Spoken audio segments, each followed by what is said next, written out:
Hi there. Welcome to New Tracks Modeling. New Tracks is an exciting new digital opportunity to obtain mentoring to help you improve your modeling. You will meet talented modelers and manufacturers from all over the world who share their model building skills and artistic advice. Improve your modeling and increase the confidence in your modeling efforts. Share your building efforts with fellow modelers and have some fun doing it. The shows are live on Zoom and YouTube, so be sure to join in and ask your questions. Now here is New Tracks founder and your host, Jim Kello, MMR. Well, good evening. I hope everybody had a Merry Christmas and hope you're also looking forward to a wonderful 2023 New Year. Thanks so much for joining us tonight. We really do appreciate it. Hope you'll come back next year. Hope you'll tell your friends about us so that they can join us. I have two announcements I'd like to make before we start. First, I'd like to tell you a little bit about Ted Becker and Chris Blackmar. Chris is still not able to come back. I understand he's getting better, but he's still not up to speed yet. He had to go back into the hospital, and now he's out of the hospital again at home. But he's just not there right now to be able to join us again. So I wish him the best of everything for next year and hope he gets well right soon. On Ted Becker, I was talking to a modeler on the show. Could you come back on and tell us, give us the update on Ted? Yeah, this is John Mick. Ted is back in Everett. They took him to Seattle. He had got some new medication, and they were worried that he might have some reactions to it. He didn't, so he's back now. I put his email in the chat. He's got a new computer, so he's able to do email. And so anybody wants to email him, I'm sure he'd be glad to hear from you because he's feeling good, doing a lot of reading to do some modeling as soon as he can. That's about it for now. John, thank you so much for giving us an update on Ted, and I hope he gets well right quick and gets back doing some modeling and gets back on our show. We sure miss him. So thank you. Yes. Well, now I'd like to introduce Father Ron Walters, who is going to have our prayer for the evening. Father Walters. Oh God, as we express our creativity by creating in miniature the world around us, may we marvel at the beauty and genius which created the world and instilled in us a portion of your great knowledge and wisdom. Give success to the work of our hands, O God. Amen. Thank you so much, Father Walters. I really appreciate your help. If you are interested in our videos on YouTube, our YouTube channel is New Tracks Modeling. If you like the advertisements that you see and click on them, then we even get paid a little money that helps us finance the operation of our show. We have a Patreon account for those that can see their way clear to give us a small donation to help us with the funding of our show. And we appreciate everything that everybody has done for us. Now, with that said, I want to talk a little bit about our modeling lifestyle show on every other Thursday evening. The one that we have coming up January the 5th is with Keith Wiseman. And this is really a special modeler. I hope that you'll be able to join us for that. It starts at 7 o'clock. The only way that you can view it live is on our YouTube channel, New Tracks Modeling. But if you miss it live, you will be able to see the recorded video of the show later on our YouTube channel, New Tracks Modeling. And for those that don't know it, we have videos of every show that we do. But we don't edit the video between the time that if you hear live and see it and participate in it, or versus you see the show on the video. The show on the video is exactly the same show that you could have seen live and participated in if you had been with us. We don't edit anything from the shows. In fact, we take some of the segments that we think are most interesting, and Earl Hackett breaks those out for us into separate videos. So, for example, the Bill Davis build-along that you'll see later tonight, that while that'll be a part of the total video for our total show, it'll also be in a separate video just for the build-along that Bill did.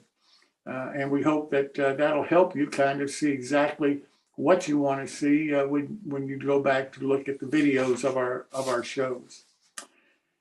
So with that said, we have some upcoming build-alongs that we're very excited about. Banta Models starts on the 25th of January.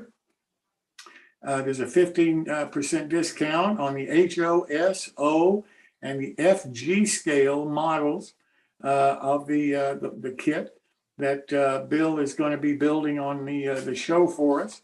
And we really appreciate everything that he has done, because this is not the first time Bill has done this on our show for us. And we really think that this is a model that you're going to have a lot of fun with. Atlantis Models is a new manufacturer that we have not had before. And we have not had a gasoline truck before in O scale being built by the owner of the company, Peter Petrick. So this again is an O scale, and this will start on February the 22nd. Then we've got another special one for you, and this is done by Rockin' Farm Toys, that's owned by Eric Hussendorf. And this is a Kennyworth T370 service truck. It's an S scale. So we've really covered kind of the different scales here, all the way from HO through F and G scale in the various build-alongs. And we hope that you'll participate in them and be interested, because there are discounts on each one of them that are significant discounts. And the manufacturers are trying to get you to start building products, because that's what the show is all about. More modelers building more models. So we hope that you enjoy these and hope that you'll participate in the build-alongs. Our next My Build, and the My Builds are really becoming popular. We've had over 125 views of our last My Build that we did on December the 21st. The next one coming up, that's going to be hosted by Chris Course, is January the 18th, 2023. So this will be our first one in the new year. We hope that you'll participate and show us what you're building. So Chris, would you like to comment a little bit about this?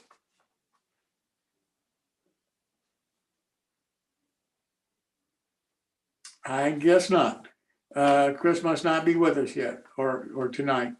But I do encourage you to participate in our My Builds, because this gives all the modelers that watch the show and watch the videos later an idea of what you're doing and how you're doing it, and the kinds of models you're building, where they're coming from, whether you're scratch building it, whether you're building a kit, whether you're kit bashing something, regardless of the scale, the gauge, what it is, it's of interest to a lot of people. And that's evidenced by the number of people who are watching the videos of it that we publish on our site. So I hope that you'll share what your modeling is with us. And I'm encouraged that we seem to be getting more modelers sharing what they're doing each month that we do these My Builds on the show. That being said, I've got another thing that I'm sad to say tonight, and that is Hank Primas, who does the quick tips, is not with us. And I'm sorry to say that the storm that went through Georgia knocked a large tree over on Hank's house. And Hank sent me an email and said it's probably going to be several weeks before he's going to be able to get the tree off the house and get the house repaired sufficiently where they can comfortably live in it again. So we're going to miss Hank and wish him the best on trying to get that tree problem taken care of. Next up, I'd like to introduce Gary Shurgold, MMR, for the bits and pieces tonight. Gary, welcome.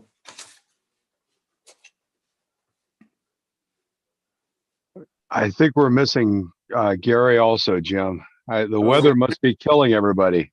It must be.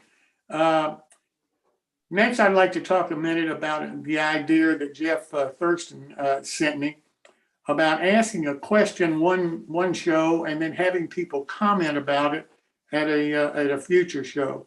Last week, I asked a series of questions that Jeff had sent me when he started this idea, and I had sent this to both Hank and to Gary. But since they're not here, I'd like to go over a couple of these questions because Earl Hackett is here tonight, and Earl responded to two of the questions that I'm going to talk about.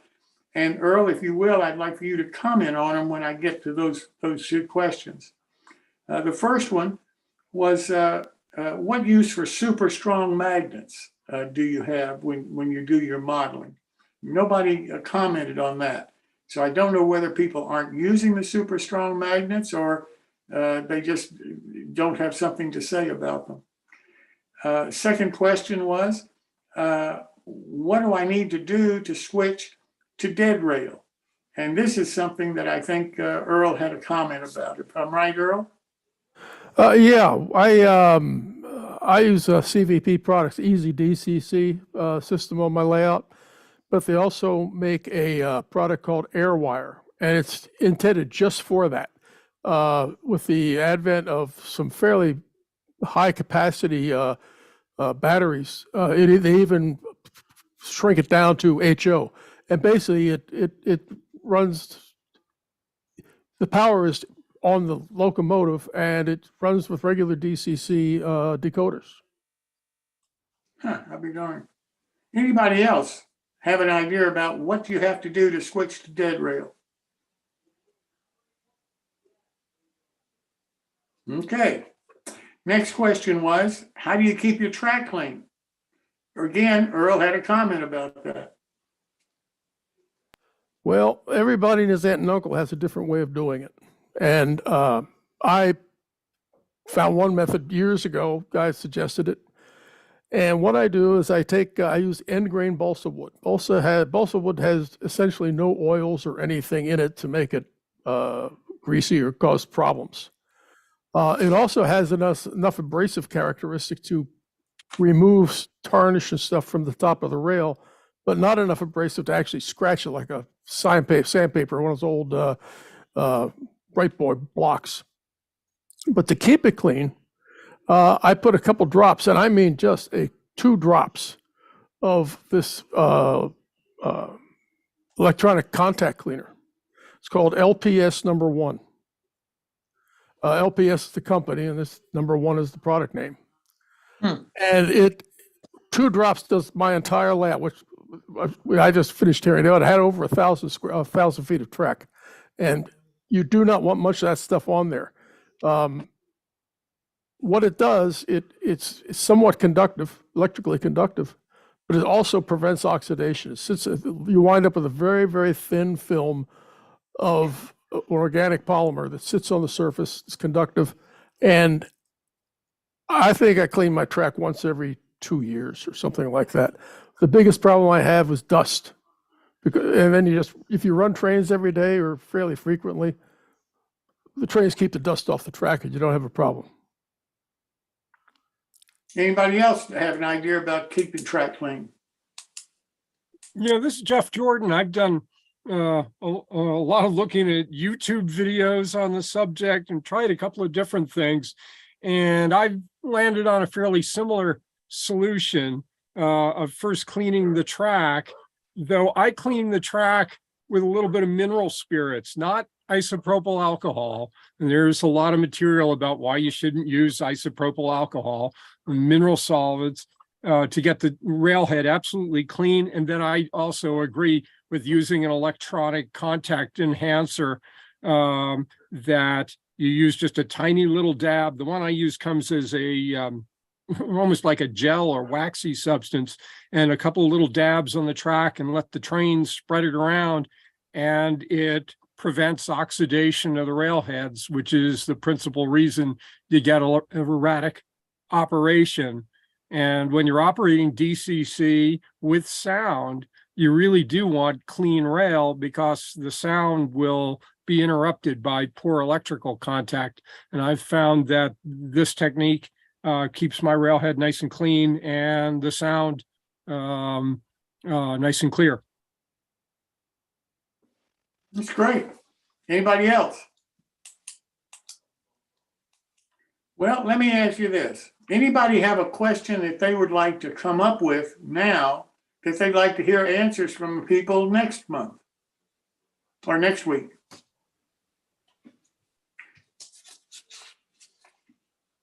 If you don't have a question that you can think of right now, if you think of one, send me an email and I'll ask it and we'll see what kind of response we get.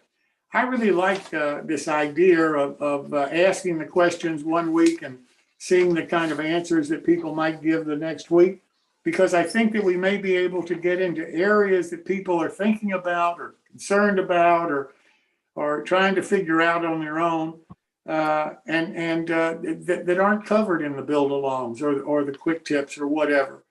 And I really think it's a good idea that Jeff came up with. But we've got to have people to ask the questions, and then we've got to have people that want to give us what they feel are answers to the questions. So if you want to, my email is jimkello@newtracksmodeling.com. Just let me know if you have a question. I'll ask it, and we'll see what kind of response we get next week. All right, Jim? Well, yes, sir. Jim, this is Jeff Jordan. With Gary absent, I think he was going to introduce me with a quick tip, and I do have a quick tip teed up for tonight if you want to do that. I would like to do that. Yes, sir. That would be great. So this is Jeff Jordan, who is an attorney who is doing the work pro bono for us for the 501c3 application that we're trying to get for our scholarship. So, Mr. Jordan, floor is yours, sir. I think all I need to do is share my screen and turn that into a slideshow.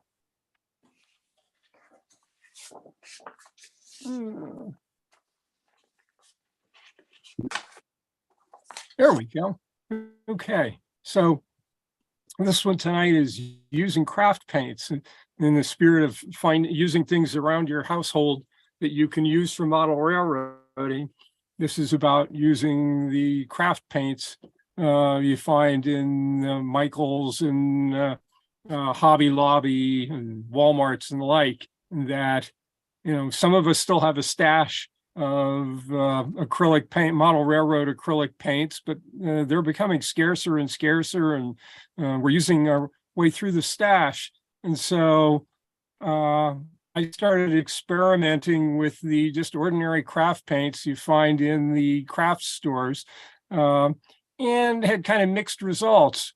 And I recently found an article, it was actually written 7 years ago, on how to use these craft paints and get much more consistent, much more attractive results than just using the stuff straight out of the tube, which has kind of a consistency of toothpaste, or trying to dilute it with water or alcohol. The secret, according to this article, is to use the two items that I displayed here, an acrylic airbrush thinner, and that's available. I found it on Amazon. You can also find it in the craft stores, but they tend to sell Liquitex, which costs about twice as much as this stuff. I think this bottle cost me a little under $10, and Liquitex comparable product costs $20. But as you can see, there's 16 ounces in there, and it goes a long way. And then the other product, which is a little pricey, but you only use 3 or 4 drops at a time, is the Liquitex Flow Aid. And the trick is to take some of the acrylic paint and then some of this airbrush thinner and combine them. The proportions vary depending on what you're trying to do. The article, actually, he was trying to airbrush it. I've been brush painting it so far. And airbrushing, he's doing 50% acrylic paint and 50% the airbrush thinner, and then like three or four drops of the Liquitex, which is just a product that breaks the surface tension of the liquid so that it flows very well. And then I also found on Amazon that I could get a whole bunch of those little bottles you see in the front, like a dozen of them, very inexpensively. So you can mix up your batches of paint in advance and have them sitting on the shelf ready to go. And then the question is, how does it work? Well, I'm not sure how well this shows here, but there is on the left-hand side, or my left-hand side, the darker one. That's the product with the thinner and the flow aid. The one on the right is just a straight out of the tube toothpaste consistency stuff. And you can see on the right, there are brush strokes and not a very attractive finish at all. And the left-hand one, you can see just how nice and smooth that is. It doesn't show brush strokes, and it's acrylic, so it's self-leveling, that any brush strokes settle out, and the finished surface is very smooth. And that, you probably, if you look on YouTube, you'll see their videos on using the craft paints, but I haven't seen anybody talk about this. And this is, I credit the fella who did an article in Railroad Model Craftsman 7 years ago, and I stumbled upon it. And I've gotten really pretty enthusiastic that this is a way to use inexpensive craft paints, find them on sale at Michael's or Hobby Lobby for as little as 79 cents for one of those little bottles, as compared to the railroad paints now, which are going for crazy prices per bottle. I would suggest try it out, try various dilutions to see what you like on the coverage, but I think the photo there speaks for itself. What an improvement it makes over just the ordinary paint. And there's an amazing variety of colors available. You walk into Michael's and the row is the whole aisle is solid craft acrylic paints. How many different reds, browns, other railroad colors that you can use with the good dilution, good coverage is really a nice solution for the shortage of paint story. That's what I got for tonight. I think that is a fantastic tip. I really do, because they're right. The cost of railroad paints is significantly more than 79 cents a bottle. And I appreciate it so much, Jeff. Thank you. You're very welcome. Well, now I want to turn to our first build along of this evening. And this is with Jess Dozier of Hangman Creek's Diorama. This diorama is really something, and Jeff has been so nice and helpful in showing us how to build it and to offering the kit to you at a 50% discount. So if you don't build this beautiful diorama, you got nobody to blame but yourself. Jess, welcome. Hope you had a Merry Christmas. I did. Can you guys hear me okay? Yes, sir. All right, good. I would never know if I got the volume right. All right, I'll spare you from my head because I want you to be able to see my amazingly clean and organized workbench. But yeah, I had a great holiday. Hope everyone did too. So still working on components, but kind of this diorama, we're getting close on all the parts. So all the wood is complete, logboat's complete. Working now on basically the scenery abutments, and then really it's going to be a matter of what'll be next week will be the motor for the logboat, and then basically the putting the diorama together goes really quick because you want to do it all at once anyway. So what I'm going to go over today is basically the scenery abutments, because they're a critical part. The trestle obviously, and they give some height to the diorama. That's part of why I did it. And also it was kind of a diorama. It's a cool place to display a train. So these are just hydrocal castings that I made the patterns out of. And what I literally started with, you can see it okay, is I started off with, I basically just made a mold out of clay and obviously timbers or a pattern, and I roughed it up and got it to the contour I wanted, the height I wanted. And then I just made an RTV mold, and so I can make copies of these, and makes a great paperweight as well. Same thing on the other end is just a concrete abutment. And, when you're making an abutment or you're making something like this, you just do it just like they do out in the real world. You make you basically make a form, pour hydrocal in it, and then when you pull everything apart, the pattern will show all that distressing and, you know, kind of exactly how they would have poured it, right? And I put in some cracks with an X-Acto and, you know, just roughed it up because, again, you know, rarely out there is stuff that's been sitting for a while perfect. Pretty straightforward on how to do these, but I want to go over a couple things. I did one of these really completely wrong just to show you how bad they can look if you don't do it right. So the way to do hydrocal is to build up color, you know, Tom York, other folks, you build up color slowly and you do it in washes, and I mean really thin. When I make a wash, I generally go back and I double the water because I have a tendency to make them too dark. And so I usually go back, and once I do my water, I go back and I just double the water, thin it out. You can always add color. You can never, ever. It's really hard to fix. So this was one all right, but I mean, what you're trying to avoid doing is painting, because once you paint it, it's done. But a wash will soak in, it'll build color, it'll show variation. But if you paint it, game over. Okay. Great paperweight, needed one anyway. All right. So I literally started this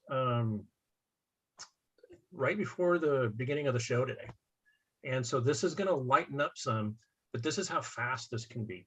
So what I did is I made up just some variation tones of some burnt umber, raw sienna, a little khaki, and again, a lot of water, not much paint. And I use, just as you mentioned, I use cheap Michaels acrylics. Every variety, every color you could possibly think of is there, and they're very inexpensive. So great, you know, kind of that last little, you know, kind of narrative really shows how great those things are. And, you know, again, they cost a couple bucks each or nothing. So the way I did this was basically is I just did very light washes and I built them up. Now, if you see some variation on the bottom, the tide in my bay goes up and it goes down a bit. So what I did is I ran a little bit of a light moss green on the bottom to kind of show where that tide is going up. And I don't know if you can see, but this is a trick that it's, if you guys are familiar with Downtown Deco, great company, does really cool hydrocal buildings. He's been around forever, does great work. But one of his tips and his instructions was to highlight plaster was steel wool. And it works amazing on brick. It also works really good on scenery. So when you stay in this, it's going to be, you know, you're going to get some variation, but it's still going to be pretty even. So I just go back with a little bit of steel wool and I literally just rub across, and I mean gently. And what it's going to do, it's going to catch the ridges, the highlighted areas, and it's going to take just a tiny bit of that color off. And I do it on the timbers, I do it on everything. But I mean, really, you got it super gentle. You can always go back and add a little bit, but if you're basically you're taking off a little bit of color, right? But it's a neat little trick, and it again replicates nature way better than I can with a paintbrush or trying to be too perfect, right? All right, so let's get down to the concrete abutment. So let's work on that one actually a little bit. So again, this is just Dolphin Gray that's thinned down. Dolphin Gray is good old cheap Michael's, Hobby Lobby, all those fun places. Now, this one I want to show a little bit of age. So it's got a lot of cracks and crevices in here. And so again, this is going to lighten up a little bit overnight. That's fine. And one good thing to do with hydrocal always before you stain it, hydrocal is very dry, especially if it's been sitting for a while. I literally ran these under a faucet for about 10, 15 seconds just to get a little moisture on them. You can mist them. Try not to do standing water, but I literally will immerse them in water. And what that's going to do is it's going to it's going to make them absorb colors pretty evenly. What can happen if they're real dry, they can mottle a little bit. And so sometimes you'll get little streaks, and then that takes a little more work to get them out. So again, immerse in water. And I just did successive washes. And I'll generally start a little lighter, maybe change the tone a little bit, you know, just to mix it up a bit. All right, pretty straightforward. Now, our friend Alcohol in India Ink, and we always want this to run like it would in nature, right? So I generally like to work top down, right? And and a lot of it's going to evaporate. Can you move the bottle just a little bit? We can't see the work. Yeah, Thanks. just realized I'm like, yeah, maybe I should use my brain here. But I mean, you know, nothing fancy here, right? And all I'm trying to do is let this settle in the, you know, in the cracks and the crevices. Now it's going to evaporate. It literally starts off a tad dark, which can be a little freaky, right? But what it's going to do is it's going to settle and it's going to highlight all of those cracks and crevices. And then I'll go back and just run my steel wool across it. And I actually down is a little bit better because that's honestly how things would wash.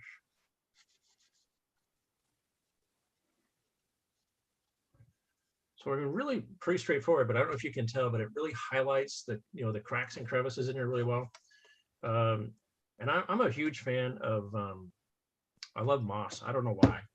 Maybe it's a little bit of a Northwest modeler, but anything that you can get some variation in color in hydrocal or, you know, piers and any of those kind of areas will, you know, wherever moisture settles.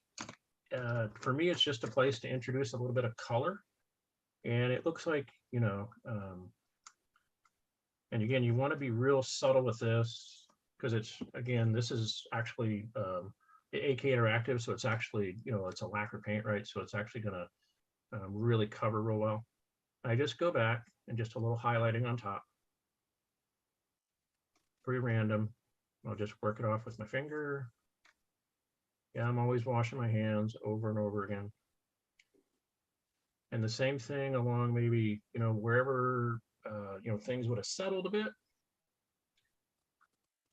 And then of course I want it on the bottom because just like before on my other pier, I got water rising, you know what I mean? Up and down.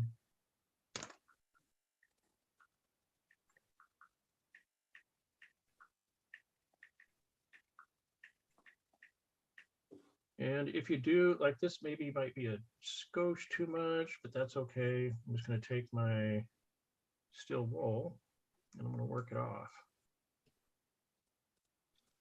If I can find it in my amazingly organized workbench.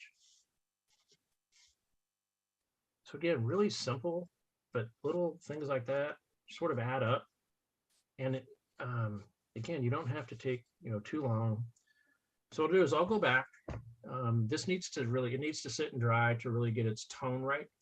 But it looks in person, I don't know how it's showing up on camera, it looks pretty real. I mean, it looks pretty close. I got to work on that bottom just a little bit. I'll probably thin down my, there we go, take a little bit off that steel wool. And again, everything, I don't know, one of the big things, and this is one that took me a long time to learn and I still screwed up, is there's times when you paint something, you want to paint a locomotive. What you don't want to do is paint scenery or paint things that are in nature. Color builds over time. And so successive stains really make a big difference when you're trying to replicate things that are out in the world, right? All right, so something pretty straightforward, pretty simple on that one. And this will lighten up a little bit too overnight. They're always a tad dark initially, and then they'll lighten up a bit. But this one too, it's in a pretty wet area, so I'm keeping it pretty dark. I put a little bit of moss on the timbers here, a little bit on top. And even though this stuff's gonna get covered and hidden, and this too will get a little bit of you know, brush on it when it actually goes on the diorama, it'll get a little sprinkling of dirt. Even though I'll let it wash down. But the more that you take this to a high level, then when you add layers, it'll really make a difference in how it looks, right? Basically, that's it for today. So next week, logboat motor, and again, here's our logboat. Pretty happy with it. It actually, the rust came out really good. I like it because it's a bulletproof process, but when you're starting to get all these things together and there's some contrast in their colors, starts to look pretty fun, and it, you know, comes together pretty well.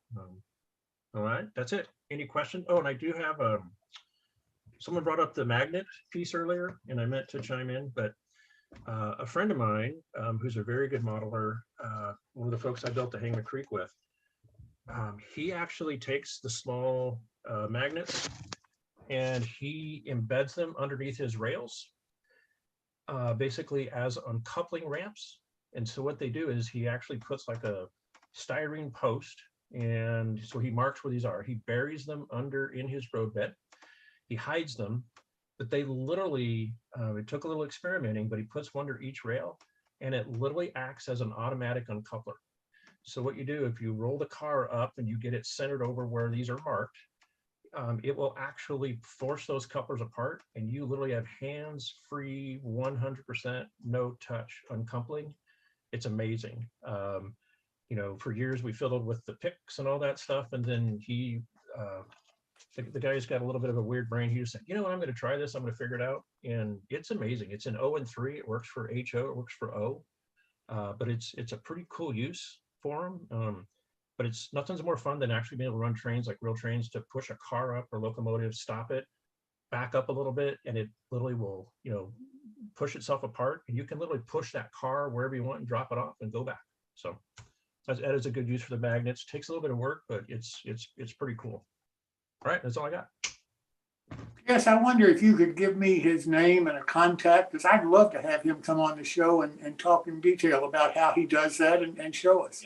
Yeah, I'll send him to you. His name's Stan Oxendahl, and he's an amazing modeler. He's got an insane layout, but he's one of the guys I built the Hangman Creek with. And but he's just he's one of those guys that, you know, if he doesn't like something, you know, about running his trains, he'll figure it out, because he's like, you know, he was just sick of having this really cool looking train that he had to put, you know, the picks in or move a car or whatever. So he just, and I haven't seen anybody else do it. Maybe somebody else has been doing it. I don't know if it's the first I've seen of it. It works cool.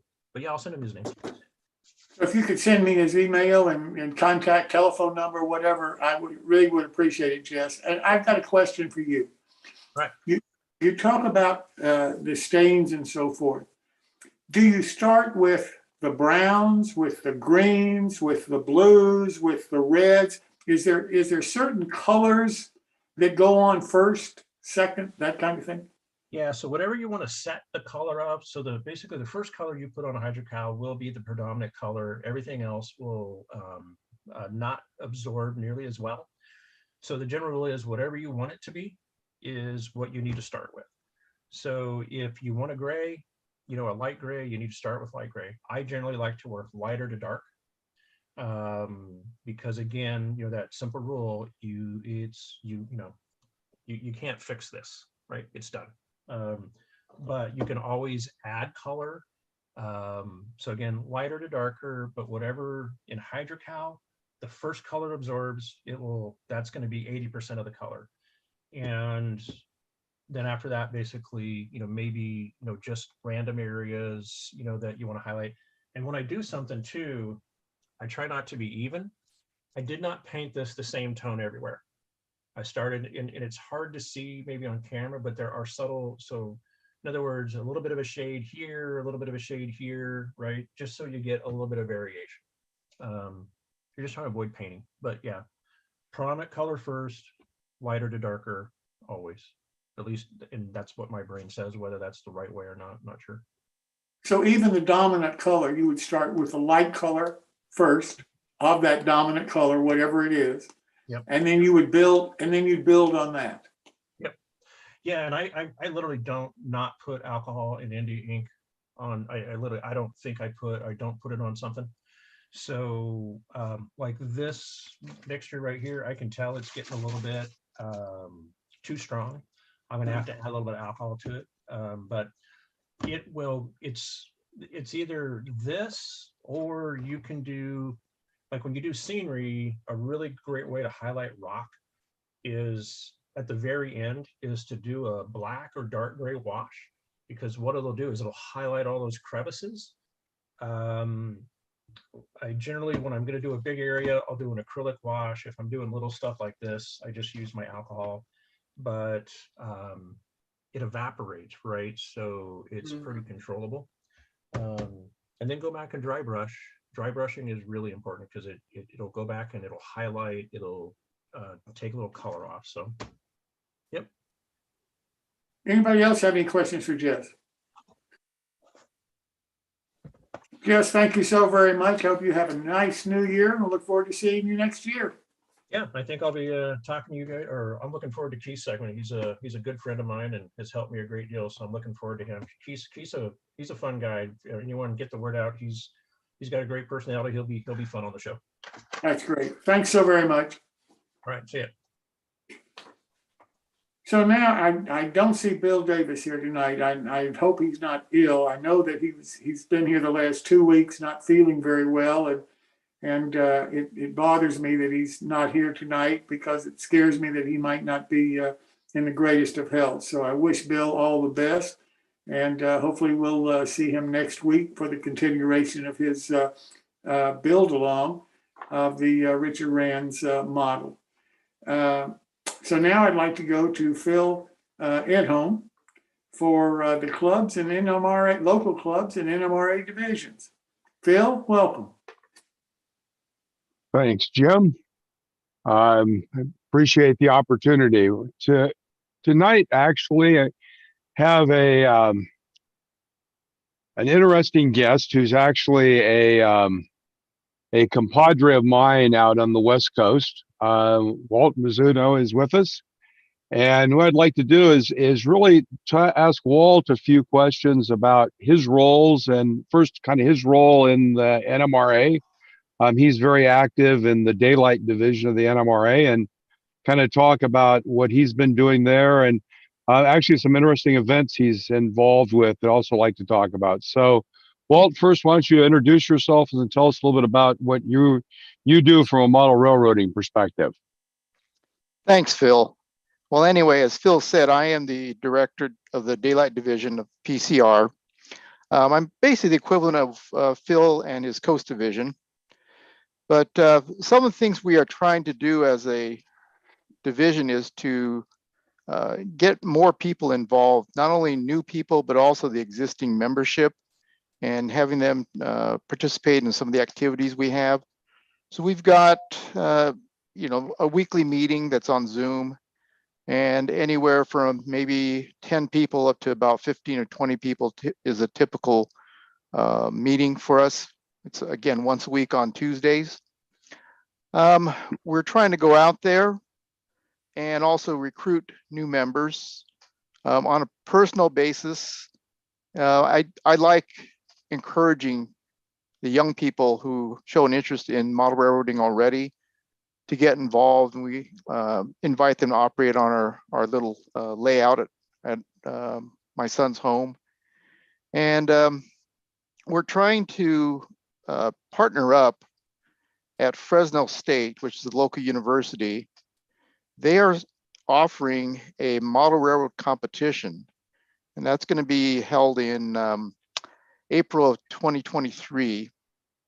And we are trying to get about 30 teams of about 10 people each in there to participate. And they'll range anywhere from first grade all the way up through high school. And they'll be broken down by the different age groups. There'll be 3 different divisions in there. They'll be running a DCC layout that they design and build themselves. And what it is, it's just to help them get acquainted with a transportation system, in this case, railroading.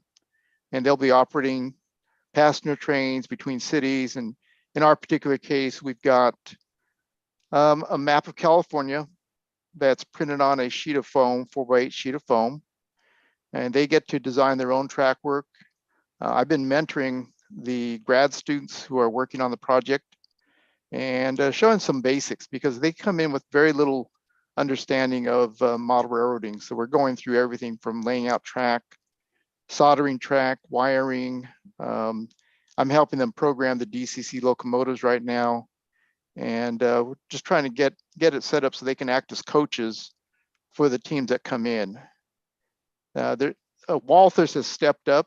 We've been in contact with Walthers, and they've stepped up and provided most of the equipment at a substantially reduced price for us to be able to provide all the equipment to the various teams. So they all get a couple of locomotives, passenger cars, a DCC throttle, and it's the Bachmann throttle, and all the necessary other supplies like wire and soldering iron, pliers, rail joiners, so forth and so on.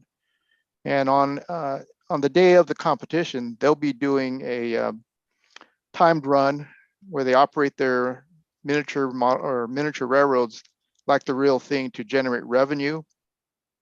They are showing the cost to construct, and this is based on not just the model, but also on a geographic setup in California. So they have to buy the right of way. They look at maintenance costs, and it's a good way at least to get them thinking about a transportation system. In this case, it's going to be railroads. So that's what I'm doing right now. Cool. Is that so? How do the students or the young people get involved in that program? Where do they come from? Is this promoted in the schools then, or how does it come about in terms of their involvement? I belong to an engineering college, and we will go out to the local schools on an outreach type program. The Transportation Institute, of which this is funded by, is part of our civil engineering department. And so we meet typically by Zoom, but we'll go out there to the various schools and we'll make contact with them on a personal basis. I've even got my daughter-in-law, who's a grade school teacher, to get her class involved. And a lot of it's just outreach. I've asked some of the other model railroaders in our division to go out to the schools and talk to people that they know are into model railroad to put together a team. We've got parents who are involved, teachers who are involved, and then the students. So we're just trying to have fun with this, and at the same time, just introduce everybody to model railroading. That's interesting. Very interesting and very different outreach in terms of reaching out into the community in that way to the schools. So for the participants, is there a reward for success, or how is that managed? The participants are just going to have a small award and bragging rights. And bragging rights. Right. And Cool. We've got Walthers coming out there, and they would like to share their scholarship program with some of the teams as well. So they'll be getting some kits and so forth, as they progress through their competition. Well, that's good. That's good. So talk a bit about just from more the NMRA organization, within the division, are there interesting events or activities that you do as a division that are different, unique? Or what things are most successful, do you think? I'm not sure if we're doing a lot of unique things per se. I think we're doing what I see from the other divisions doing, and we're either emulating them or trying to bring them, into our division and massage them a little bit and adapt them to our needs. But we have, as I said, Zoom meetings. We're going to be doing a little bit of recruitment at the local train shows. I know that Sierra Division's doing some recruitment at their Great American Train Show that's coming up in Sacramento. We're doing one that's in March for us. Again, trying to get people who are already model railroaders, but at this point, get them into a division, daylight division in our case. Yep. And we've got a fairly diverse, geographic area. We're a large area with few members. A lot of our area is really rural in nature, and we have a few large cities. But by and large, we cover a large area. It's hard for us to get together in a single room. So a lot of our meetings are hybrid now. Yep, that's interesting. So, out of curiosity, one of the challenges that a lot of divisions have talked about is volunteers. And from a division perspective, how do you get volunteers involved? It seems like a lot of people are pretty complacent this day and willing to kind of just sit back. And do you have found any good techniques to suck them in other than begging? We do the begging part too, but a lot of it has to do with finding them that interest them, finding something that interests them. And we've got a few people who are interested in just say like wiring or something like that. And we use them as mentors for other people who are putting a layout together that don't understand electrical work as well. So we will make the ask for them. We've got several non-NMRA clubs in the area, and we go out there and talk to them as well. You know, unfortunately, the number of NMRA members is not a huge percentage of the total model railroad group out there.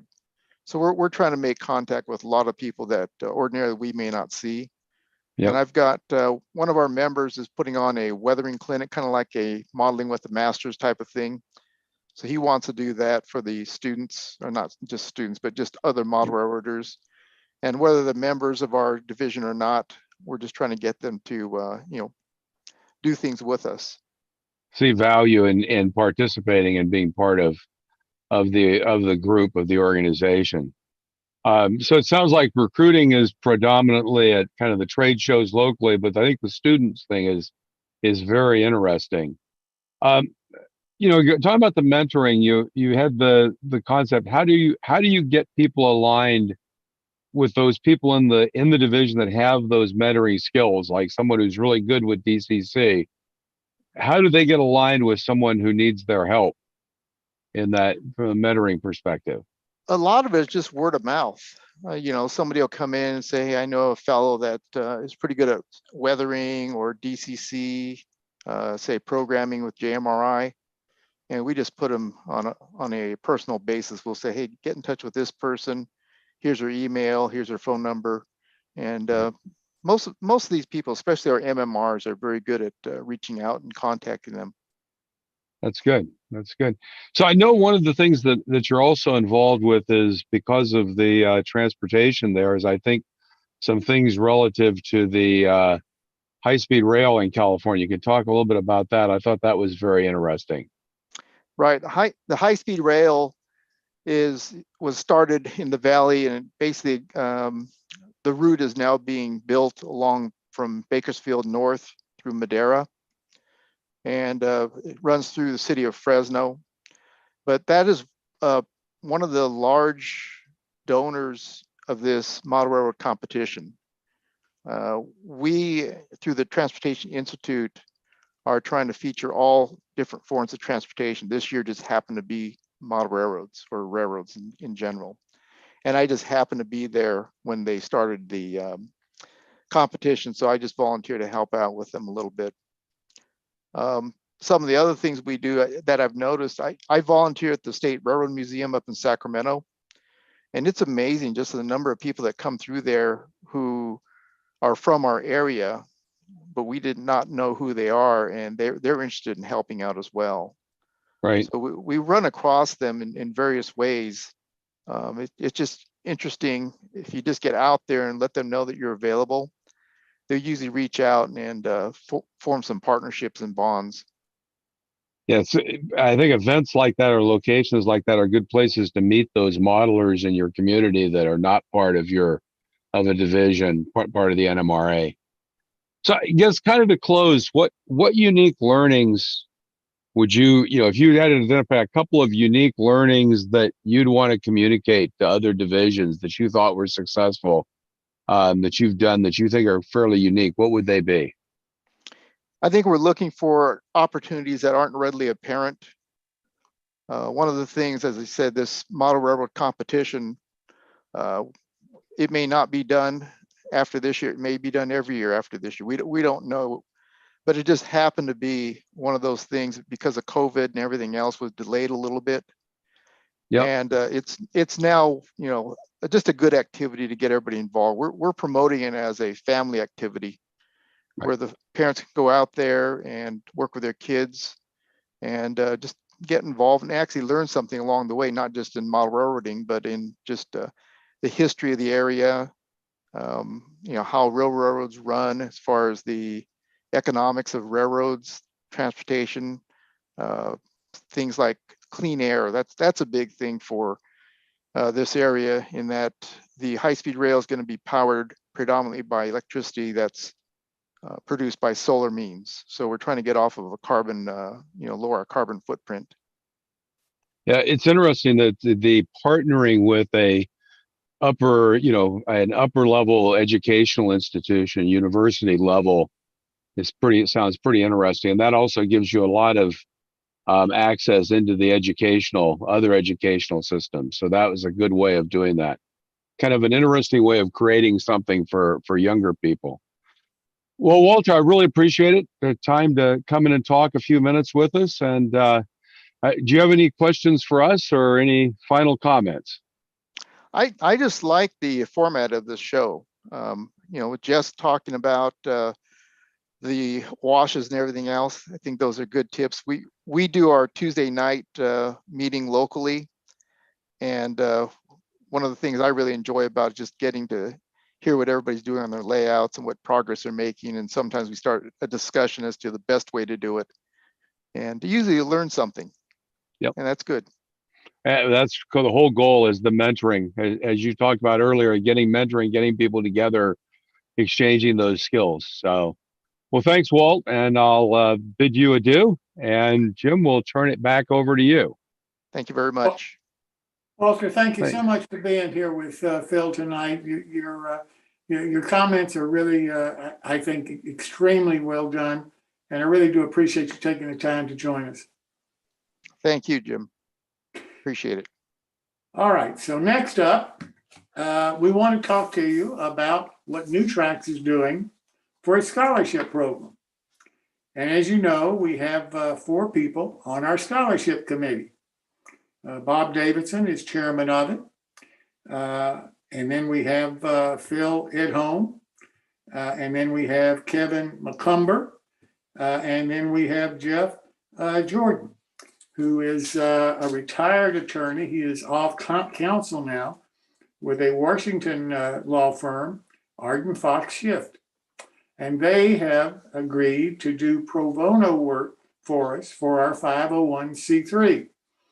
Without Jeff and his firm volunteering to do that, we wouldn't be able to get anywhere close to where we are right now in our 501c3 application, or what we hope to be the approval time period for it with the federal government. So with that said, I'd like to introduce these 4 people now to join us on the show and talk to us about the scholarship program that we're trying to get off the ground, and also the future of it once we obtain our 501c3. So Bob, welcome.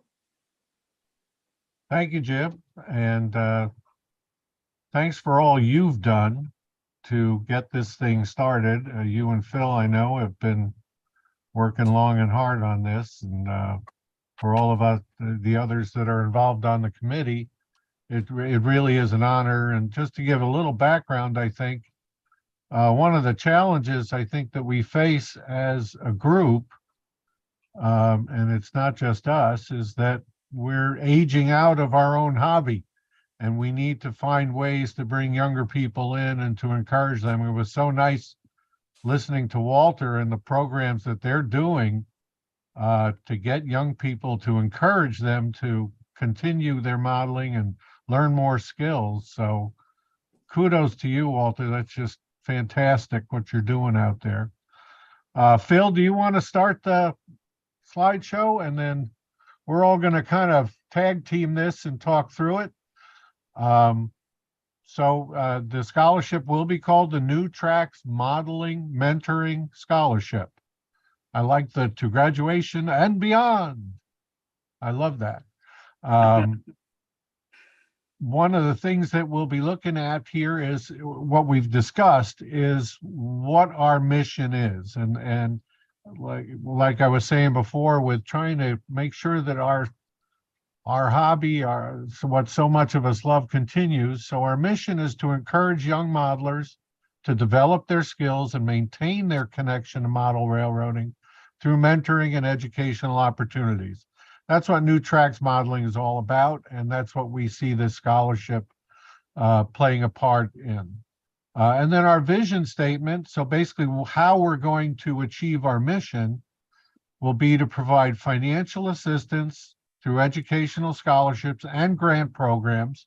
We'll look at that down the road, and I think in the next year in 2023, we'll be able to talk more about that. so that we can inspire continued interest and expertise in model railroading by these young people. It's so critical that we can continue, growing our hobby and supporting the work that we love. So we're very pleased to announce that in 2023, we will be awarding a $1,000 scholarship for a US-based student, and that will be awarded for the 2023-24 academic year. And this is thanks to some generous donations that have come in to New Tracks Modeling, not through the new organization yet, but through a lot of people's generosity, we will be able to grant a $1,000 scholarship to a US-based student. Our plan in the future will be to look toward being able to expand ourselves geographically to include Canada and at some point even internationally or offshore. So it's a very exciting program. And I'd like to turn it over to Phil, who's going to talk you through how this is all going to work.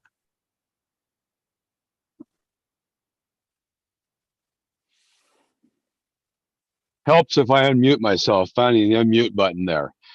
So first, just cover real briefly, and this will be on all the flyers and information that's sent out, but cover very briefly what the actual qualifications and requirements are for the scholarship. So as said, it must be either a current high school senior or high school graduate living in the United States and planning to pursue a 2 or 4 year degree at either a college, university, or accredited technical school focused on one of the STEAM fields. So this is, science, technology, engineering, arts, and math. So it's basically the fields that are around, the technologies of producing things and building things. GPA of 3.0, looking for someone clearly who's focused as a student. And then where we really get into the qualifications that are around model railroading, the first three there are kind of generic. The one is a participation in some form of model railroading activity or modeling activity. So this could be in a club, it could be, part of a group, it could be in any number of different ways. We're asking them to write an essay of 500 words around how involvement in modeling and model railroading has impacted their lives, their education, and how they see that going forward in one of those STEAM areas. And then the last thing that we're really asking them to do is submit a couple of photos of models they've actually worked on or built and a little bit of a description of what they were doing. And then that's kind of rounded out by a couple of references, which probably in most cases are part of those model railroading activities. So these are basically the criteria that a qualified applicant must meet. From an application perspective, there are two ways to apply. And applications, we're asking for them by July 1st in 2023. The scholarship will actually award in August. So this will give us a little bit of time to close that out. You can do the applications either online or by email. We're actually putting a new page on the website. I don't know that's actually up there today, but it will be there. So on New Tracks Modeling, there'll be a new page called the scholarship page. It'll have information on that page. There's also an email address you can send any questions to. Quite frankly, that goes to Bob, so I don't have to worry about it. And then there's a note here that's important, which is that the scholarship funds typically in this kind of scholarship go directly to the bursar's office at the school. And so it becomes essentially something distributed through the school, which they understand how to do. So from an application perspective, this is really simple. So if you have a student who's graduating next year, looking at going to university, is looking at going into engineering, math, one of those fields, and is a model railroader, they can actually apply by filling out a PDF application. This will be downloadable from the website very easily. And you can fill it out and mail it in. And it's got, as you can see on the bottom right, a mailing address to mail it into, so you can fill out on paper what the application would be. But one of the things we realized was we're not dealing with students from the 1950s anymore. So what we've actually done is taken the same information and put it into an online application. So it's actually a 7-page or 7-segment Google form, but you can literally go online and fill out your application, upload your essay, upload the pictures, and we will actually have all of those when we go to actually analyze for the scholarship. So basically, that's how you apply to the scholarship. The next area I want to talk about, I'll throw this back to Bob, and we'll talk a bit about promotion and what we're doing to promote the scholarship from the perspective of not financial, because that's not an issue in terms of raising money. Jim's done a great job there. But this is really around, how do we promote this and get students to hear about it and come online and apply? So we got some great ideas there. And Bob, you want to talk a little bit about that? Sure. I invited Kevin, but I don't see him online yet. Yeah, I think he's not here, so we can talk to it. Sure, absolutely. Yeah, I mean, hey guys, I'm fortunately- here. I don't know if Oh, you you see are me. here. Oh, There he is. yeah, I am. there I've he been is. waiting. Yeah, quietly. But that's Oh, there good. you Bob, go. you want to talk? I mean, it's all good. No, Kevin, if you want to, please go ahead. Sure. So I think the key thing here is our intent. And when you look at all the people at this table, we're just not trying to do a scholarship, but we have longer term goals. And our goal is to really plant seeds for the future. This is very important. So it's just not like a financial transaction. You go out there like a regular fundraiser, you raise the money, maybe it goes on for a few years and it stops. We're trying to develop a long-term strategy that lasts, but also has other facets to it. When you look at our mission statement, it is beyond just a scholarship, right? It's all about mentoring. So the key thing here with doing something like this is we need to reach not necessarily a lot of people, but we need to reach the right people. And then when we do this kind of promotion and marketing, I like to use the term champion. Will this person within this organization help us champion this effort into their organization, be a leader, and sort of be a good point of contact, feet on the street per se within organizations.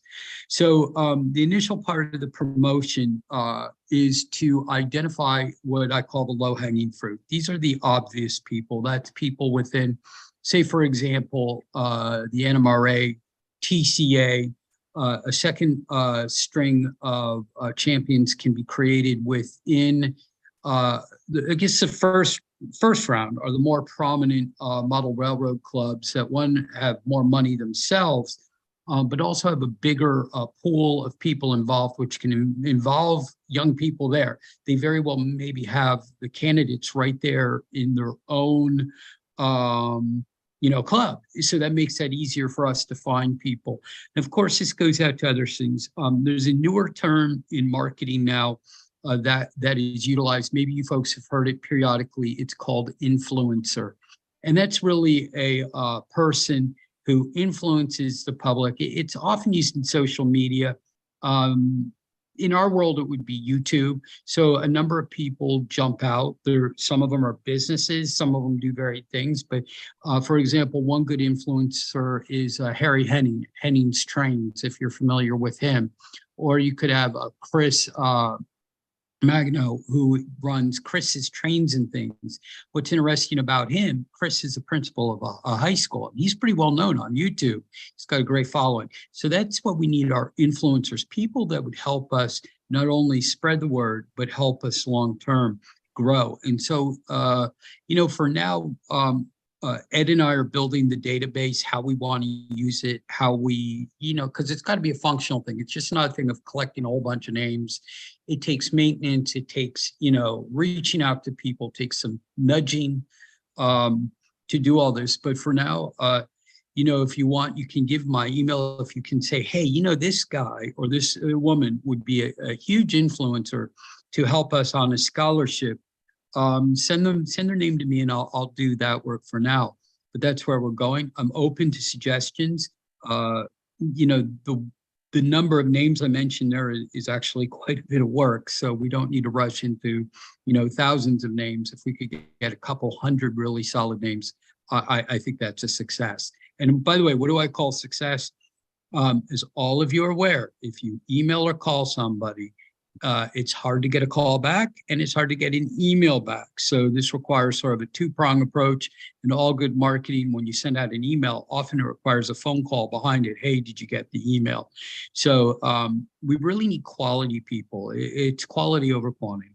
So there's my input. I think we're going to have great success because there's some great people in the hobby. They want us to succeed. And there is not one person here that would not like to see some more younger people come in this hobby and championship it forward into the future. I'll be 60 this year. You guys may be older, may be younger, but we're not setting this up for us. We're setting up a path behind us to lead people forward. So there it is. Thank you, Kevin. Welcome. The other thing that I think we all can play a part in, and frankly, we've discussed might be the more difficult task, is we need to find kids. We need to find students who are current modelers who want to be, maybe they're just dipping their toe in the water. So we can all help out. If you have your kids, your grandkids, if they're when you go to the club meeting or go to an op session, talk it up. Find out if there are young people out there who may qualify, might be interested. It doesn't hurt to go online, go to the website and get the details, and they can send an email if they have any questions. So that's something we can all help out with. That's the you part of this. We will be spreading the word about this at train shows. So if we can, I've actually designed with Phil, we've come up with a banner that we'll be bringing to some of these shows. You could see it here. We're going to try to get this placed at the registration areas at any of the large shows or local shows. This is something that my company's donating it to the cause, and it's a very easy just pull up banner, and we'll be able to send this around.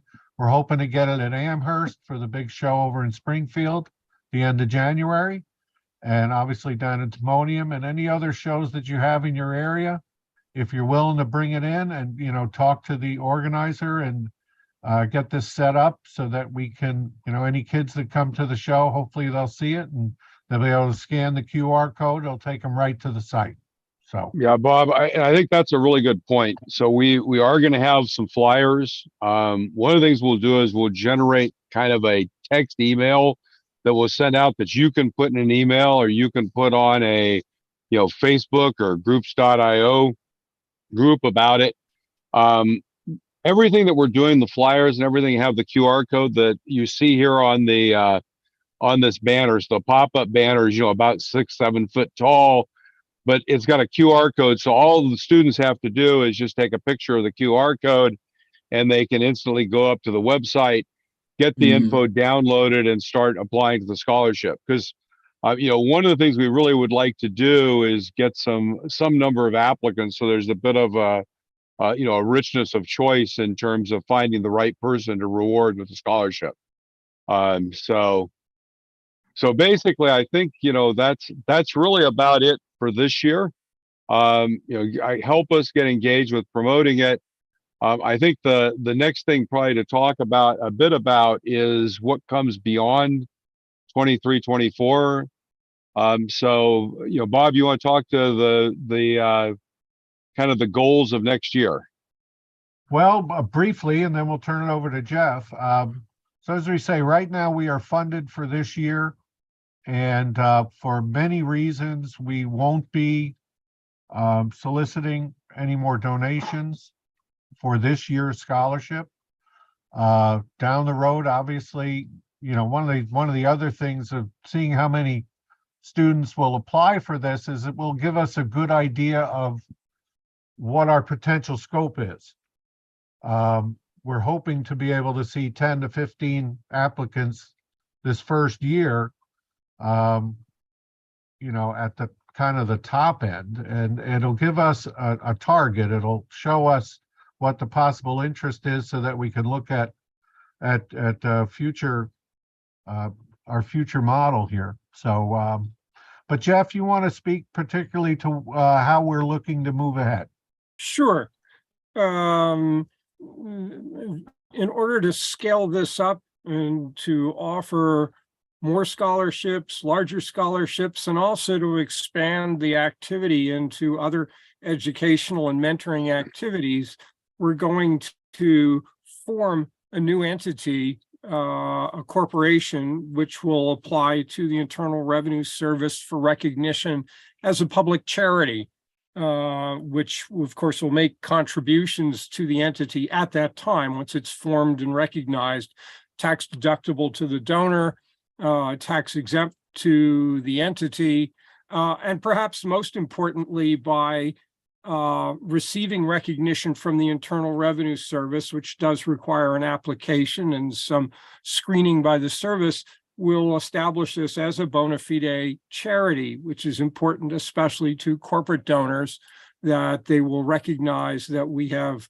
cleared the hurdles of being a public charity, and will at least make us eligible for donations, and we hope will receive some attention in the modeling industry, and distributors and the like, who are looking for a charitable donation in their industry. And as you say, Bob, based upon this year's experience, and we get a sense of the level of interest, we'll then be able to determine how, what our target could be for the future, how big we can make this, how many scholarships we can aim for, how large a scholarship we can offer.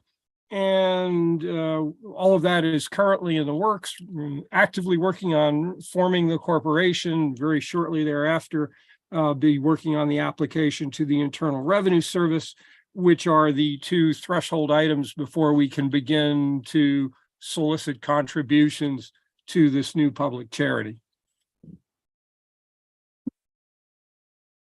So, Jim, do you have anything to add, or does anyone have any questions that we can answer tonight? Let's start with the questions and comments from everybody. Yeah. I'd really like to hear what the viewers think about this and feel about it. And is this something that you're for? I mean, is this a good idea?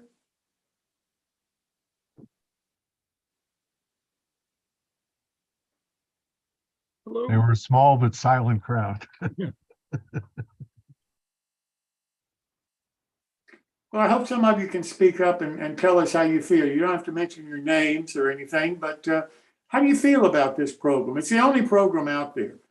Nobody else that I know except Walters and one local club that's doing it for their area is offering these kind of scholarships. The reason we did it is we wanted it to open up to all modelers and give everybody an opportunity to carry our hobby forward to the next generation and help that generation understand what it's all about, why we care so much about continuing this hobby, what about this hobby has made it as important to us as we're trying to tell you that tonight.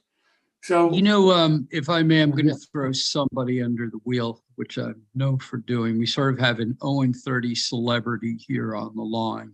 I like using that in the sense that Steve Sherrill is like one of the key people in the hobby here. I mean, it's a very, when you talk about 0-30, I can't speak of the other scales and gauges to the same degree.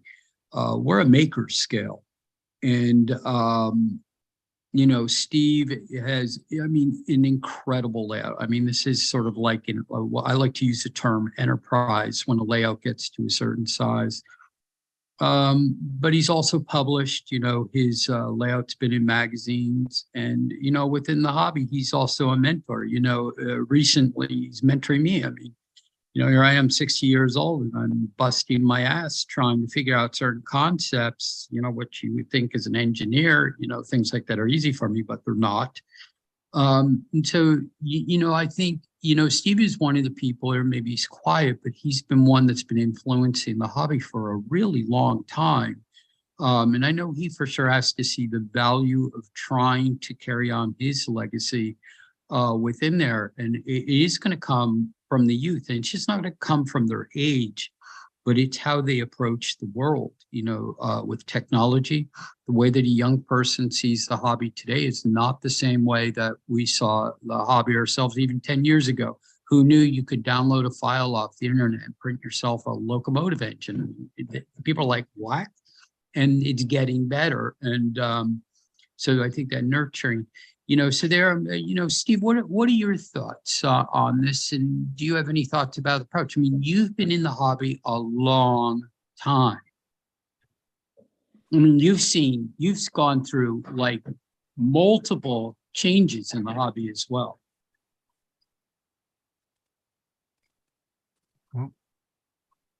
You gotta unmute, Steve.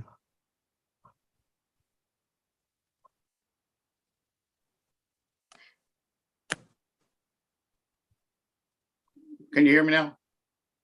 Yes. Yeah. Okay. I think it's a great idea. I would like to see contact with high schools, posting something on bulletin boards outside the counselor's office, if they still have those, I don't even know. At our regional NMRA meets, and when we have contests, anytime we have a contest or we have a youth award, we address that youth who wins, regardless of their age, because we want these people in the future. If they happen to be 15, so they've got a couple of years left before you get them to a scholarship level. If they happen to be, you know, going to college in next year, you get them and you give them an application right there, and you say, hey, we'd like to see you do this, and help them, because they already have an entry. They're halfway there for the 2 entries, you know, which is 1 section. I also would like to see the amount of the scholarship reduced. Now, I'd rather see 2 people get $500 than 1 person get $1,000. We're trying to get as many people to come on board in the future as we can. So if you look at, you know, if you get 10 people and 1 guy goes, you got 10%. If you have 1 scholarship and he doesn't go any further, you've lost him. So the more people that we can get on the scholarships, I think the better off we are. It's also easier to meet the goal of $500, $500, you get $1,500. You know, what do you do if you had $1,500 this year? You're gonna keep that, or you're gonna say, okay, no matter what we get, you can give a $250 scholarship. We could put it out there. I think this is a great idea. I also think that we also, like, we're looking for like the engineers and stuff like this, but there are people going to art school who would be even better, because they're the ones who are putting the colors on the models, the colors on the scenery. Mm-hmm. And Steve, just to be clear, they're not excluded. That's why we said accredited universities and technical schools. So art schools fall under that designation of a technical school. So Yes. yeah, we did not exclude them. Absolutely Okay. not. Plus, it's But- also STEAM and not STEM. So we've added in the arts.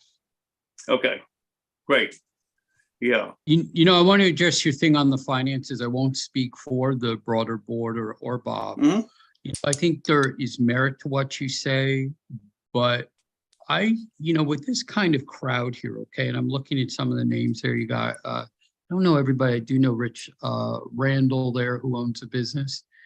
If we can't raise a few $1,000s a year, you know, we're in trouble. I think, you know, once we get this going, and if you, Steve, what you haven't seen are the numerous meetings before us. This is probably one of the best run organization fundraisers I've ever seen started up, and to move this quickly and to go through all the legal stuff like the 501c3 and get all this hammered out.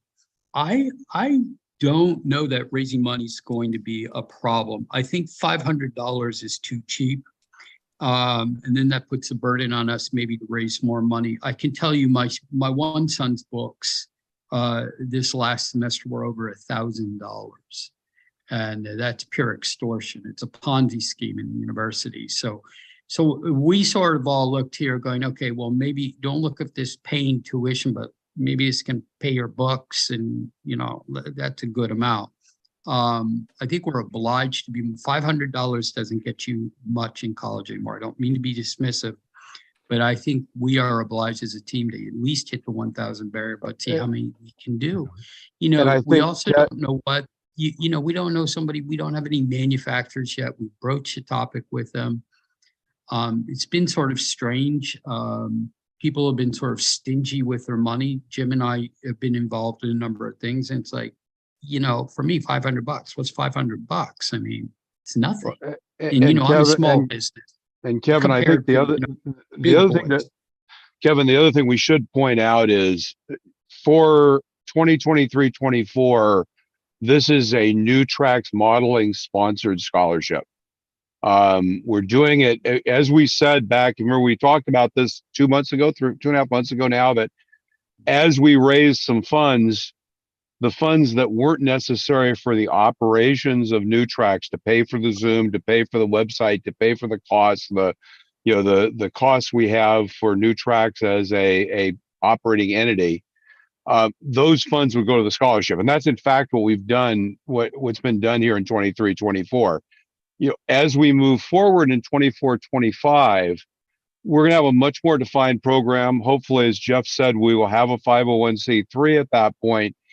And I think at that point, it's much easier to offer recognition for participation for vendors. So the idea of being a sponsor of the scholarship. So I think that's going to put us in a very interesting position, because especially with, as Walter mentioned, with Walters having a scholarship and promoting that, I think for other folks in the industry, participating in a scholarship that can become very significant, I think is important.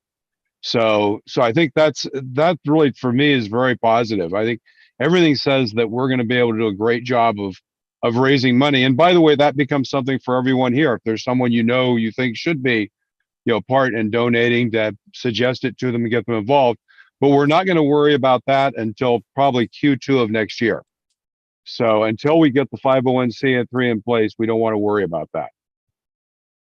And we also get an idea of what our market is in terms of the students. Right. How many students? That's what's going to drive. That has to be our number one thing. We have to get some momentum. If we find that we are getting 50 to 100 applications after a year, that's when we have that conversation of, I tend to agree that we want to make this as broad as possible, but this is not a competition. So there won't be first, second, third place. Everybody who qualifies for a scholarship is going to get the same scholarship. So, or at least that's my supposition at this point. But right now, like Phil said, we're funded for the first year.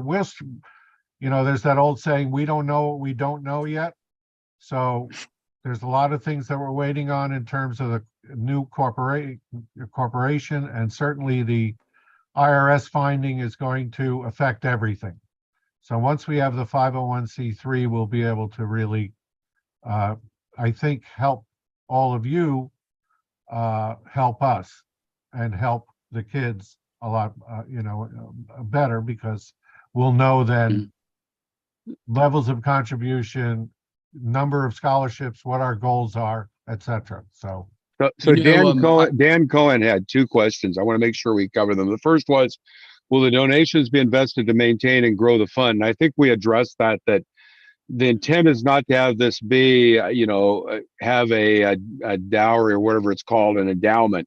We're not trying to endow a scholarship where the scholarship is paid out of the income from an endowment. This is rather raising money on an ongoing basis for the scholarship. I think we've covered that. The second question, though, is an interesting question. If a student hasn't built anything yet, are they disqualified? And I think at this point, we are looking very much for students to submit something they've built. Now, here's the interesting question. Somebody building a kit specifically to get the scholarship, is that acceptable? Absolutely. So in other words, if someone's a modeler and has built one model and says, gee, I've got to do something, a second model or do something, absolutely. It really is that level of expressing the interest in what we're all about, which is, as we've talked about, mentoring, but also modeling. So that was actually one consideration, one criteria we put in that we talked a lot about and said, yes, we really do believe that by the time you become a senior in high school, building something is important to have demonstrated as a demonstrated skill and capability. Well, and remember too, they're going to get per se weighted on that model build, but there's a lot of other facets in the scholarships that will ferret them out if, they're just trying to get the money, and they'll know that. And I mean, it's all about fair. I think I misspoke earlier. I saw Rich Randall, and Rich Randall, I know Rich Randall. He's not, I was thinking Richard Rand, sorry. But, Rich Randall is part of what's known as the Gettysburg Five, but these are O-scalers that are on the western part of central PA. They're all O-scalers. But him and a guy like Steve Sherrill, that's what I'm talking about, influencers, where, Steve Sherrill goes back to his NMRA and gets with the editor, says, okay, we need to help these guys make this happen. And a guy like Steve Sherrill is going to be good for us for ferreting people out. I mean, the guy's one hell of a modeler. So, I think it'd be good to hear if anybody else up in the list wants to speak or has any experiences. I'm going to see a few others. I don't know if they want to speak. Gents, Walter, Doug, Bud, Earl, Kirk, Bill, Martin. Oh, Martin Breckfield. There we go. Yeah, baby. Does everybody know Martin? So, okay, there we go. We got another influencer here. We've got an editor of a magazine sitting on here. Good evening, Martin. So, Martin's influential. He's with O-Scale magazine. Here's a guy that does building all the time and would probably love to find a guy who would go to college, become an editor, and take his job at the magazine so he could do something else. Okay. Yeah. But there's they're crazy. There is that opportunity too if you want to go into journalism or writing. I mean, somebody's got to follow the hobby. There's a living there. So, hey, Martin, what are your thoughts? I'm going to go on to mute. I'm not so sure there's a living there doing what I do. If you knew what I got paid, you'd be wondering how stupid or crazy I am. I'm fortunate to be the beneficiary of an extraordinarily good pension from my real life. Being an editor, and I'm an editor of two different publications. I'm an editor also of a technical scientific journal, and the combined two, they would get me just about to poverty level. So there's not a lot of money in this. And the only comment I had on this also was, you're talking $500 or $1,000. I don't know how many of you actually looked at what tuition costs at a college these days. The last time I looked at it was about 12 years ago when I took my daughter around to colleges, and we were looking somewhere between $30,000 and $50,000 a year for tuition.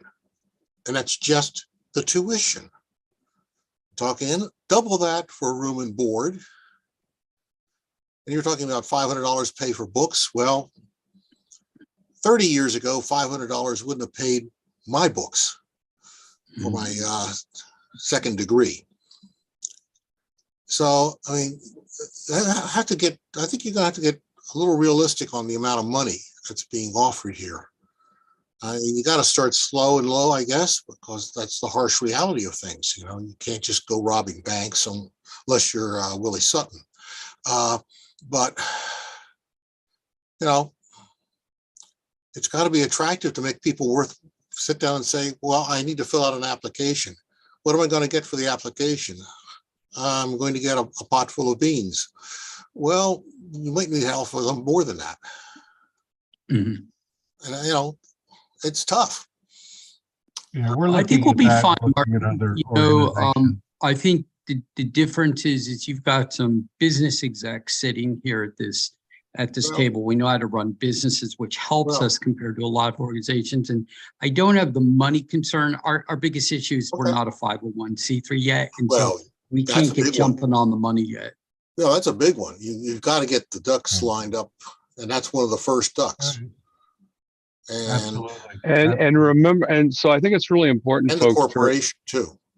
it's very important to remember that we don't necessarily have to announce, we won't be announcing the 24-25 scholarship until probably the, beginning of the academic year in 23. So say September, October, that time frame is when it'll be announced. So we're going to have some time for probably 3 to 4 months next year to see what the response is from a donations perspective. And so that can basically inform our decision about what we announce and what goals we set. I mean, personally, I'd like to see us do two $2,000 scholarships next year. That's kind of a personal, that's not, Jim hasn't bought into that, but to me, that would be the kind of goal you make is let's double in both dimensions. Let's double in the number of scholarships and the amount. And again, the logic here from my perspective is to make it meaningful to those students when they see it to think about applying for it. Because if you're looking at, as Martin says, if you're looking at a $70,000 potential nut per year, you may put a lot more effort in a $5,000 or $10,000 scholarship than a $500 one. So we want to become relevant from the perspective of those students looking to cover their cost structures. So all those things are going to be taken into account. But I think what's really cool about this is we've got a group of people that have kind of the right expertise, contacts in the industry with Kevin, obviously Jeff with the background from a finance perspective, helping through this labyrinth of nonprofit stuff, which most of us didn't ever understand. And then Bob has a whole bunch of background in nonprofits. So I think bringing those pieces together is going to make it very successful. We actually, just a side story, we had some discussion about using these online companies that manage scholarships for you. Jeff went and talked to them. We agreed that they would not be able to meet our needs in terms of the criteria discretion for people with model railroading background. And we turned around as a group getting together and basically being able to do this ourselves literally in a few days. So once we decided we had to do it. So we got the right team, get things together. And I think it'll be a good scholarship and hopefully can help lead the industry. So more to come. We Listen, I are appreciate- continuing to meet. Well, Bob and everybody, I really appreciate the amount of time and effort and expertise that you all are donating to this. The fact that Jeff is providing the legal services through his company, Pro Bono, the fact that Bob is donating a 3 by 7 foot banner that we can take around to train shows and expos and try to get students interested in applying for our scholarship. All of these things they've kind of come out of the blue.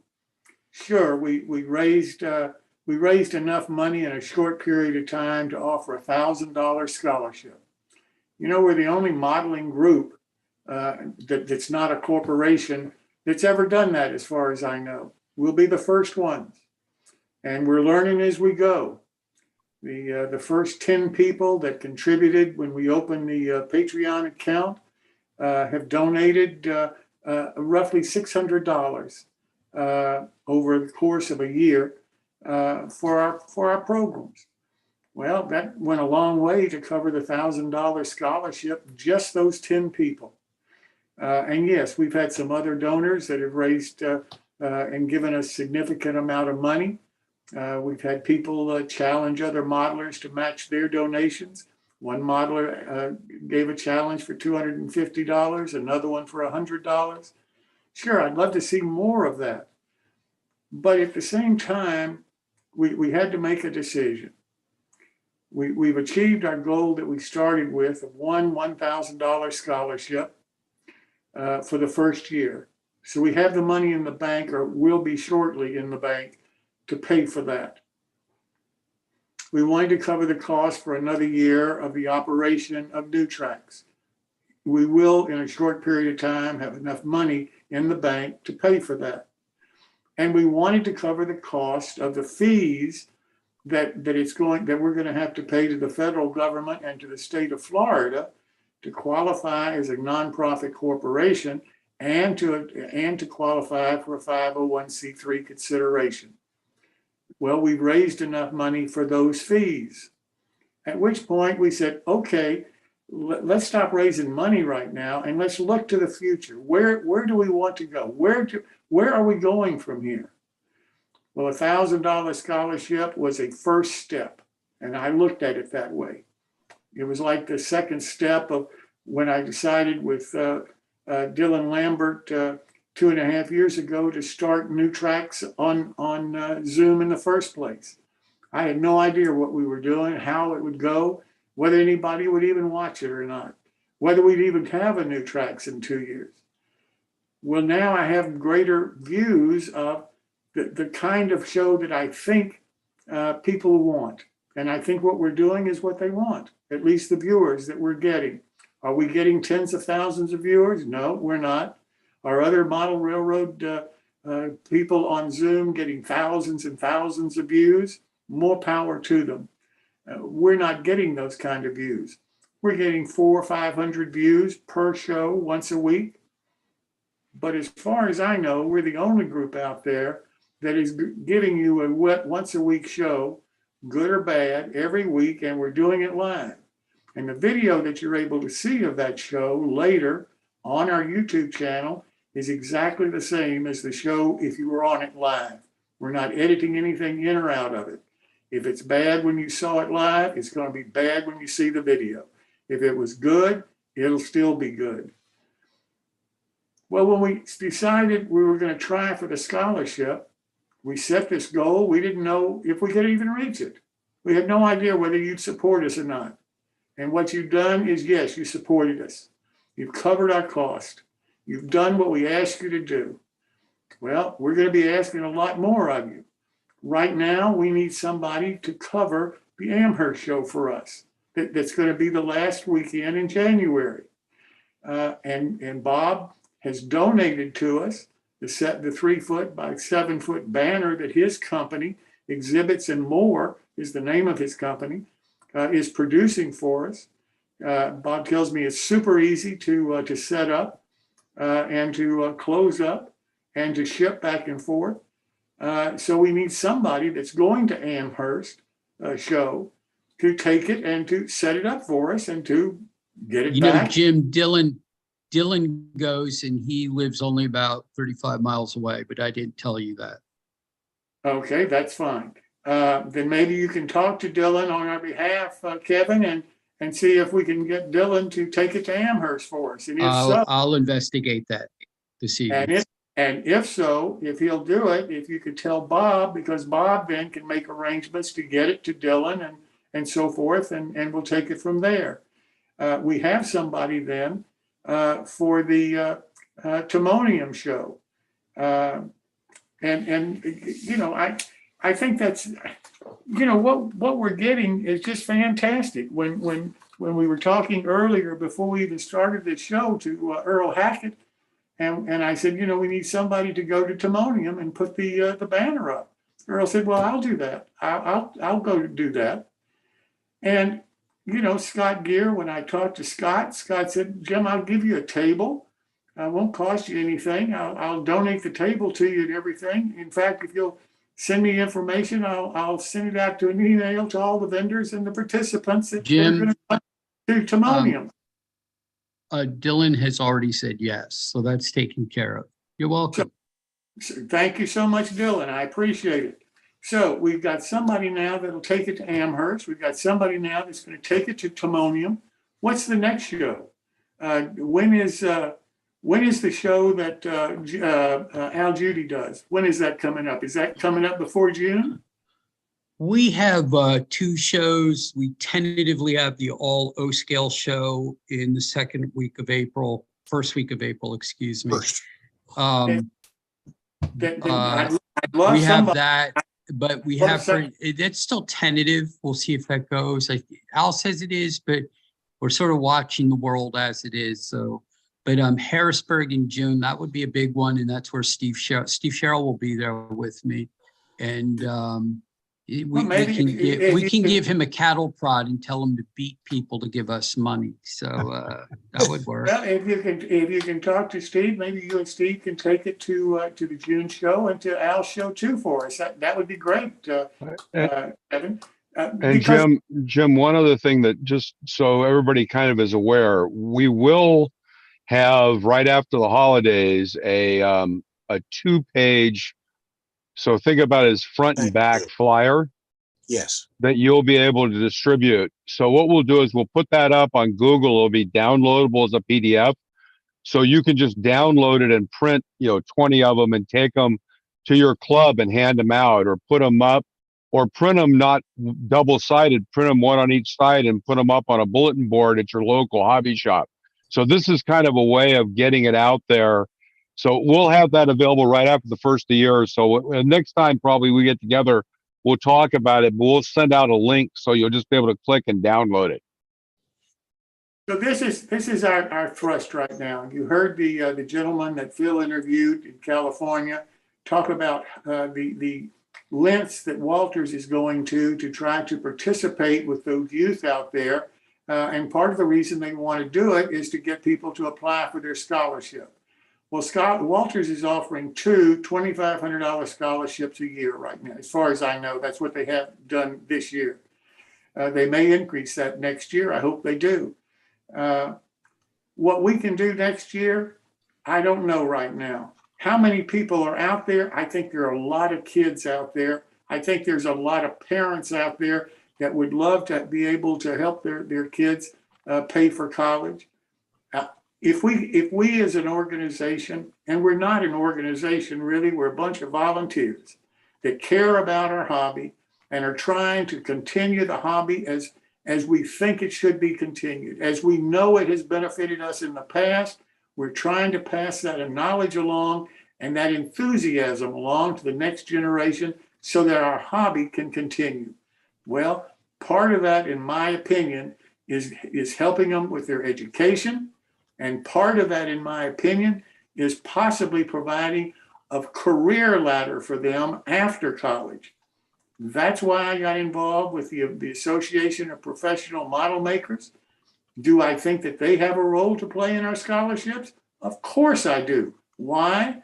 Because anybody coming out of a STEAM program is a perfect candidate for the kind of career that professional model makers have. Where does it lead them? It leads them through the manufacturing base of their organizations, whatever corporation they may be in, whatever models they may be building. And hopefully, because model railroading started them out, hopefully they'll come back to model railroading as an adult at some point in the future and continue in our great hobby and be able to pass it along as we're trying to their next generation. That to me is what this has been all about. That's one of the main reasons that I ever started doing this in the first place. Can I thank you enough? No, there's no way I can say thank you enough. There's nothing that I can say or do to show you how much I appreciate the confidence that you've put in this group of volunteers that are giving their time to try to make this happen. So thank you so very much. As we've tried to show you tonight, we're committed to this kind of a program, and we hope that you'll support us, and we hope that you'll get the word out with us. With that said, that's basically all our show tonight. But we do have something kind of special for our caboose. So Phil, if you could run our special caboose.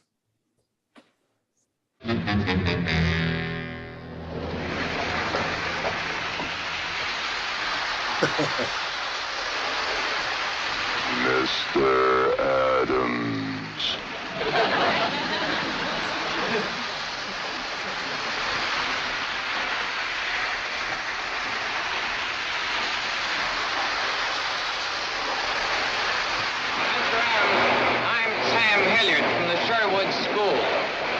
How do you do, Mr. Hilliard? I just stopped by to talk to you about. They're going to crash. You think so, huh? Beautiful. Beautiful. You meant to blow them up? Of course. Why else would a grown man play with trains? You want to blow the other bridge? Oh, some other time. You know how it is with a small child and new trains. So folks, I never get tired of that. Thank you so much for being with us this evening. We really do appreciate your time. We hope that you will come back often and enjoy more of our show. Until then, happy modeling to you. And Happy New Year. Happy New Year.